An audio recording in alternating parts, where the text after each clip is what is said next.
All right, now news coming in from Bihar. The Bihar government has announced that it will withdraw all cases registered against protesters who took part in the CJP-led agitation before 6 p.m. on July 26, and the state government said it will withdraw FIRs, criminal complaints and show cause notices linked to the protests, release those arrested or detained and ensure no further legal action be taken against the protesters.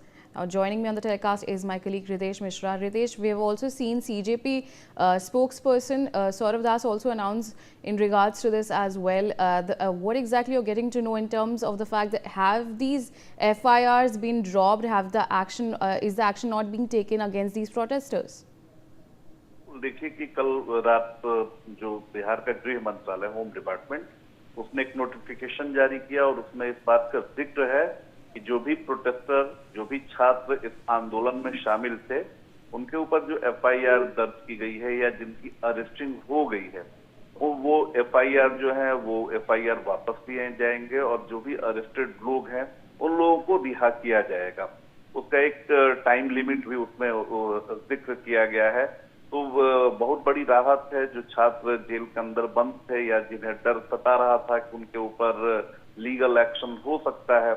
लेकिन सबसे बड़ा सवाल है कि आखिर सरकार ने ये सारी चीजें की, क्योंकि बीजेपी के जो भी लोग हैं उन्होंने ये भी शर्त लगा रखी थी कि धर्मेंद्र प्रधान के इस्तीफे के साथ उन्हें जो भी फ्रेंड्स थे जिनके ऊपर FIR दर्ज की गई है, जिनके ऊपर लीगल एक्शन की तैयारी है, वो वापस होनी चाहिए। लेकिन जिस तरह का हंगामा हमने देखा बिहार में, जिस तरह से गाड़ियों को फूंक दिया गया, जिस तरीके से तोड़ फोड़ की गई, पुलिस की पिटाई की गई, पत्रकारों की पिटाई की गई, आम जो लोग थे उनकी बड़ी बेरहमी से पिटाई की गई, तो आखिर ये तो स्टूडेंट्स, पहले सरकार कह रही थी कि नहीं ये स्टूडेंट्स नहीं है, ये उनकी शक्ल में जो अराजक तत्व हैं वो हैं।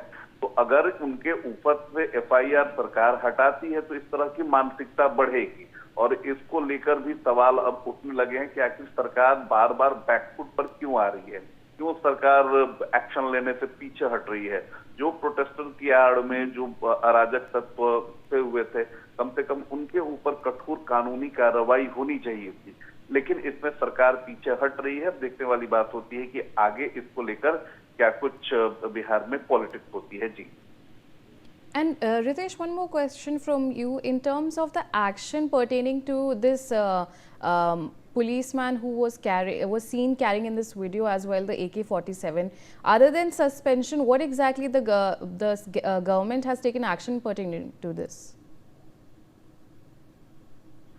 जो जिस कांस्टेबल ने फायरिंग की उसे फौरन सस्पेंड कर दिया गया है और इसके अलावा अगर बात करें तो पुलिस हेडक्वार्टर ने एक लेटर जारी किया और उसमें इस बात का जिक्र है कि किन सर्कमस्टांसेस में उसने फायरिंग की।